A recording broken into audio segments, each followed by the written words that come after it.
So, quick disclaimer for this video is, even though, as you guys will probably see the title, I'm not directing this at every parent, more so the ones that have been on Dr. Phil and more likely would probably have the same mentality as some of the people that went on Dr. Phil. That being said, let's talk about bad parents basically blaming video games for their bad parenting. So, for the past couple years, there's been a constant situation where parents would go onto Dr. Phil's channel in hopes for him to help them with their bad child, or their child with their bad behaviors. And the usual constant, or at least when it comes down to, especially for kids that play video games, is the parents will blame the video games and not even consider the fact that maybe perhaps it's not the video game's fault, but rather, the fact that there's a lack of parenting. There's been a couple instances with, kids who aren't very, I guess if anything, there's no structure. The parents let them do whatever they want, and it gets to the point where the kids are aggressive, they're rude, and above all, when it comes down to not getting their way, they proceed to break things, causing thousands of dollars in damages. So, to that extent, the parents will go on to Dr. Phil and basically try to blame, again, the video games, the evil video games for their situation.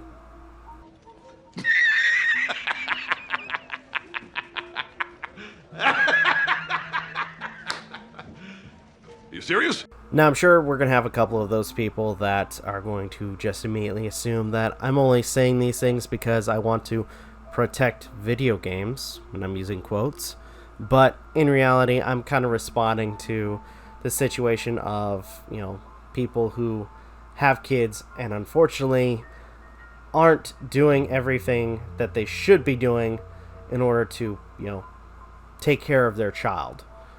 I know some people will also probably say that's not my place, but in reality, especially when it comes to ethics, I think, and especially since they went on Dr. Phil to publicly talk about this, I think to an extent I have some wiggle room to scrutinize them a little bit. Now, first off, I want to talk about the time or the amount of time that some of these parents let their kids play on these consoles, or the video games that for that matter, where some of them are claiming that the kids themselves are playing up to 5 to 16 hours, which to the one situation where it was like almost 12 to 16 hours, that's insane. And if they're not going to school or anything, then that becomes a bigger issue. But I don't understand how you'd think that it'd be, especially for a kid, that'd be okay to be letting them play for, that many hours in the day. That makes no sense. Especially for a kid that, at that moment in their life has a lot of growing up to do. I myself, especially from my own experience, my parents would let me, let's say if we played video games, it would be for about maybe 35 minutes to an hour. That's it. Then, if anything, we did our chores, we did our homework, etc. Now, discussing behaviors, or other behaviors. For instance, cursing, in situations where the child would proceed to, begin to curse, or be rude and obnoxious to their kids.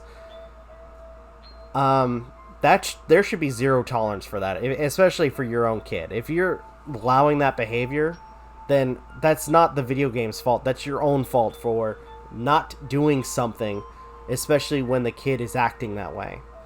And that includes also situations where the kid is basically not doing their chores, not doing any of their responsibilities other than what they're supposed to be doing, or if anything, what they're not doing anything that they're supposed to be doing, as well as situations of property damage.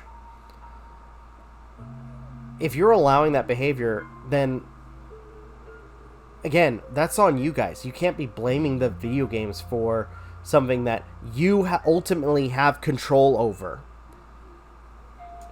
Next, let's talk about some of the video games that the kids play, or that's brought up that the kids play. Because, for instance, some games like Fortnite are free to play, that can be easily accessed. And to an extent, that's, a game that's played by both kids and adults. But games like apparently Call of Duty, Grand Theft Auto, and games of that caliber are M-rated games, which to an extent, I'm going to be honest, I never understood. I mean, I'm not a parent, but I never understood why parents would allow their kids to have free reign of games like Grand Theft Auto or Call of Duty and so on, especially since by the rating, it's an M-rated game. So to that extent, where apparently the kids are playing these M-rated games and they're getting really into it, again, especially with the behaviors that they are basically displaying from or during the game, I'm baffled as to why you try to blame the games for that situation. I really am baffled. Because again, if you're giving them access to that game, first of all, why? Second of all, it's on you guys to basically police what games your kids play. It really is. So why, again, because I use this argument again already, why are you allowing your kids to play certain games that more likely they wouldn't usually get their hands on, especially if you were to try to go to a GameStop to purchase a game?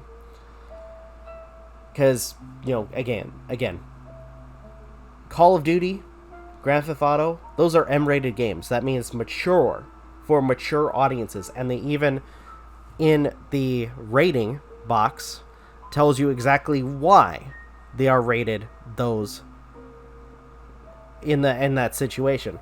So why is it that you're letting your kids play M games? That makes no sense.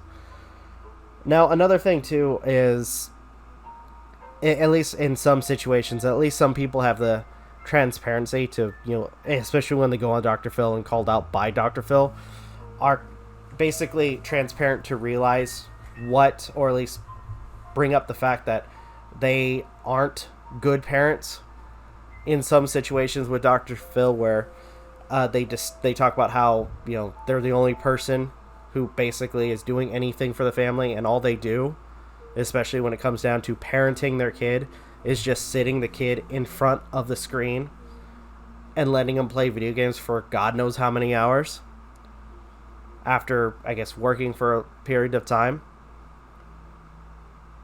Which, to an extent, I can understand, but at the same time, you have, at that point, you have to understand that that is not the proper way to raise your kid.